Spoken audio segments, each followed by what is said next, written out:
Labour Home Secretary. Jackie Smith is with us alongside Ian Dow. And we're also joined by the Shadow Chancellor, Rachel Reeves, this morning. Good morning to you, Rachel Reeves. Thank you for joining us. Good morning. That is a telling smile on your face this morning. I'd imagine that a lot of our viewers are saying the Conservative U-turn, it may be one thing, but at least we finally managed to get some benefit for what we are facing at the moment. How did you feel when you heard Rishi Sunak stand up in the Commons yesterday and announce his plans? Well, huge relief on the part of British people who have been really struggling with these extraordinarily high gas and electricity bills.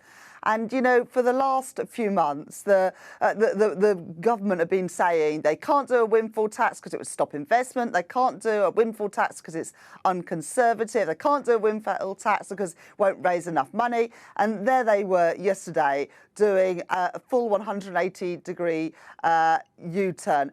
And I think it is clear that the people winning the battle of ideas in politics today are the Labour Party, because the content of the package yesterday came from the Labour Party, and the timing of the package yesterday, as I think Jackie and Ian were saying, owes more to Sue Gray and her report and the need to move the headlines on than it did to a real conversion, I would say, on the part of Sunak and Johnson. You have been calling for this for 5 months indeed, but I think it was Lib Dems came up with the idea back in October as well, so some credit should probably go to the Lib Dems for sort of having the idea as well. It's an idea that has been muted. I think one of the things that Rishi Sunak will turn around and say, though, is, and he did yesterday, that what they have come up with, the plan that they have come up with, is actually more generous than what it was that Labour were suggesting, which I think is an interesting point. You must have been impressed that they've managed to find more money in the system, in the idea, than even you guys had come up with. Well, obviously, when we first announced this package of measures and a windfall tax back in January, we hadn't seen the extraordinary profit reports of the energy companies in February and then again in May. And of course, since we first called for a windfall tax, those profits have gone up by even more, which is why the windfall tax is able to raise even more than we first anticipated back in January. So why didn't you update it? Well, look, I mean, the government have got access to all of those numbers and that data. It is good that the windfall tax brings in as much money as it does. We all got access to it. And we talked to Labour, talked to you, talked to Keir Starmer about it, and he didn't, having seen those energy profits, increase it. So was he perhaps as nervous as Rishi Sunak and the Prime Minister about this move? We didn't want to overclaim what a windfall tax could bring in. We said it could bring in up to £3 billion. The government are now saying it might bring in £5 billion. That is welcome. I think the big point here is that when these North Sea oil and gas companies are making such extraordinary profits, it is right to tax them a bit more to keep bills down for everybody else. But also in yesterday's package, we saw an awful lot of additional spending that is not going to be funded through a windfall tax or anything else. And well, let's talk about that in a moment. Just the difference, because you mentioned it before, that he did a 180 U-turn. I suspect, and we're talking to him in about an hour, I suspect he might say it's not a complete U-turn, because his argument against the windfall tax, which he's calling an energy levy, was that it would discourage investment. And what he's put into this is that those energy companies will have a chance to claw back their tax if they spend the money on investment. So they're going to get taxed, they're going to have to give up their cash. But if they really commit and put the investment in, then they will be allowed to have that tax reduced. Now, that seems to me, and forgive me, I don't know if that was in Labour's plans, but that seems to me a rather clever solution to keeping the investment and also getting the money.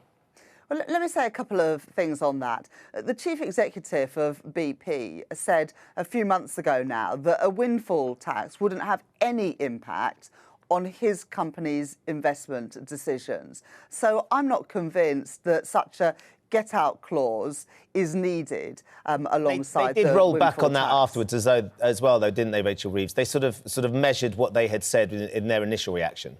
Well, look, I think that is what the companies are saying. And it's not surprising because a windfall tax is not going to impact on future investment decisions because by its very nature, it is one-off and you don't make investment decisions on past and special taxes to reflect You might commit to investing here in the UK if you think you're going to have to pay less tax. It might work quite well. It could be an incentive. It could be a carrot. But the other things that you're talking... Let me just say, because I did look back at what happened when there had been windfall taxes in the past, and there had been windfall taxes on oil and gas companies under Margaret Thatcher, under George Osborne, under Gordon Brown, and on none of those occasions did it have a negative impact on investment. So I do think that is a red herring. But let me also say this. It looks like the investment allowance that the government announced yesterday was about investment in more fossil fuels.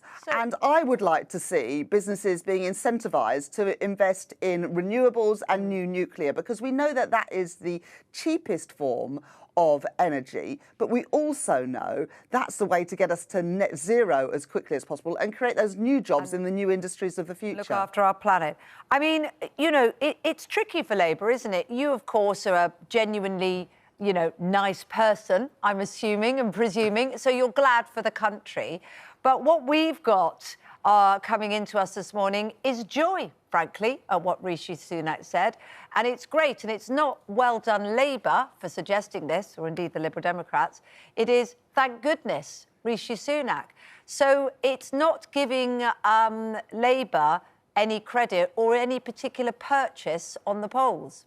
I think what it shows is that Labour are winning the battle of ideas. And I'm proud to have contributed in some way to a package of measures today that means that pensioners won't be worried so much about turning the heating on. Parents won't be having to make impossible decisions about eating or paying their bills.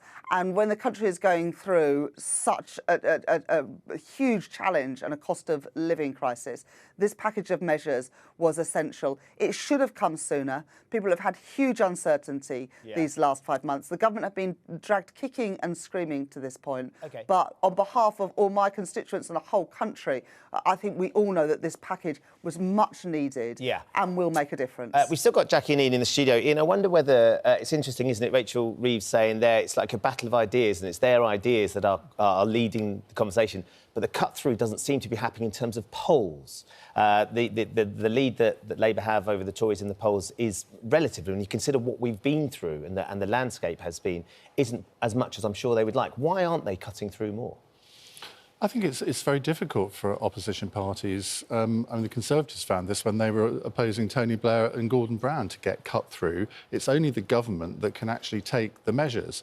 And I think Rachel's absolutely right to claim credit for this. She's been arguing for it for a long time. Now, OK, the government has kind of trumped her in a way because they've raised a lot more money than she was suggesting.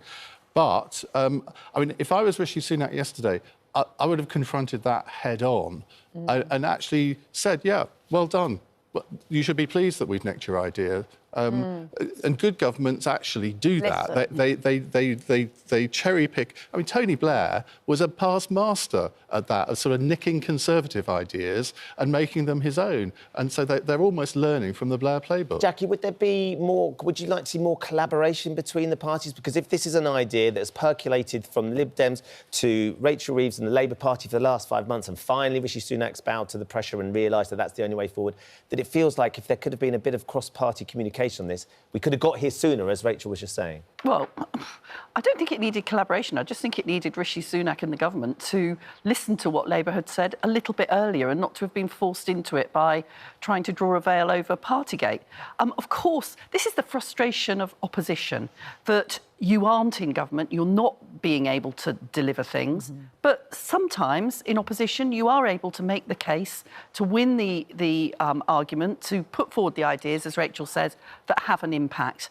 The problem is that, as you rightly identify, for Labour to really be able to address the continuing cost of living crisis, they need to get into government. I have no doubt that the Shadow Cabinet have got plenty more ideas where that came from. Unfortunately, they're going to need them because this is not a problem that is over for people yet. Well, Rachel's still there, and as Jackie was saying, and as you said earlier on as well, this is short-term, welcome as it might be. So what is Labour's next stage then? How is Labour going to ease it longer term? I think that's a really important point because these problems are not going to be going away anytime soon. One thing that the government could be doing right now is a big programme of home insulation to take money off people's bills, not just for 1 year, but for years to come. And some of those supply-side reforms in our economy that are needed to make the economy work better, to boost our energy security. I don't want to be back in this position this time next year. The government needs to be using this time to be ensuring we're investing in the new nuclear and renewables, insulating people's homes to take money off their bills permanently, and also doing more to buy, make and sell more in Britain so we're less reliant on international supply chains. All right, Rachel Reeves, we're going to have to leave it there. Thank you for joining us this morning. It's good to have you. your company. Ian and Jackie, great to have you with us as ever.